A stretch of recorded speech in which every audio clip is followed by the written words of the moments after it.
تیار ہیں سب لیکچر؟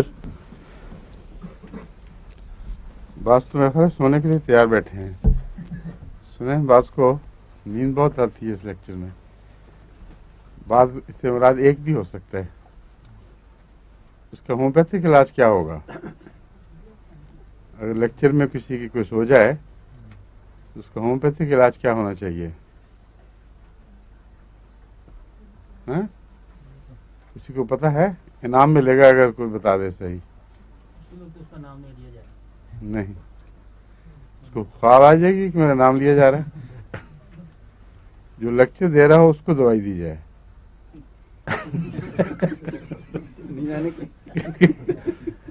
نہیں، تمہارے لیکچر میں کوئی سو رہا ہے تم بیدار ہو.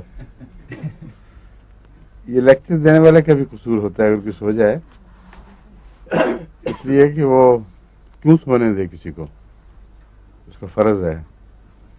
تو ہومیوپیتھک اتنا تو ہے نا کہ جس مریض کو ضرورت ہے اس کی بجائے لیکچرر کو دے گی جائے.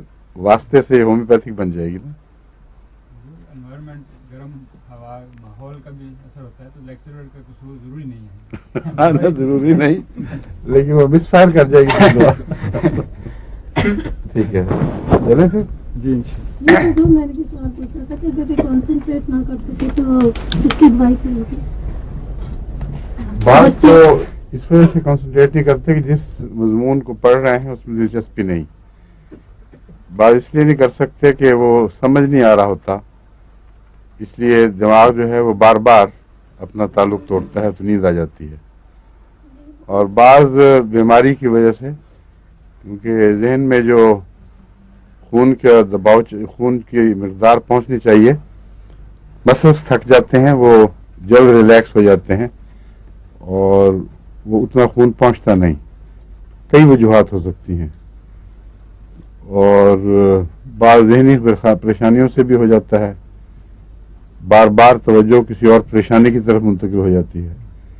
بعض دفعہ معدے کی ٹاکسینز ہونے سے بھی یہی کیفیت پیدا ہوتی ہے.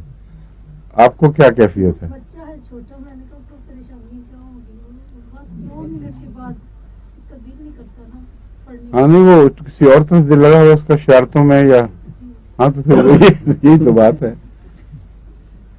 اس کا ہومیوپیتھک علاج نہیں، اس ایلوپیتھک علاج ہونا چاہیے.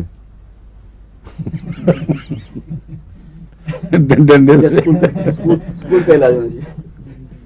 اصل علاج ایسے بچوں کا یہ ہے کہ اس کو خود کوئی ایسی دلچسپ چیز پڑھائیں جو اس کی دلچسپی کی چیز ہو، اور گھر میں بے شک اس کو بار بار ایسی چیزیں پڑھائیں تو آہستہ آہستہ اس کو توجہ پیدا ہو جائے گی اور پھر پڑھنے کی عادت بن جاتی ہے. اچھا جی، اب کیا پڑھ رہے تھے؟ گریفائٹ. ٹھیک ہے.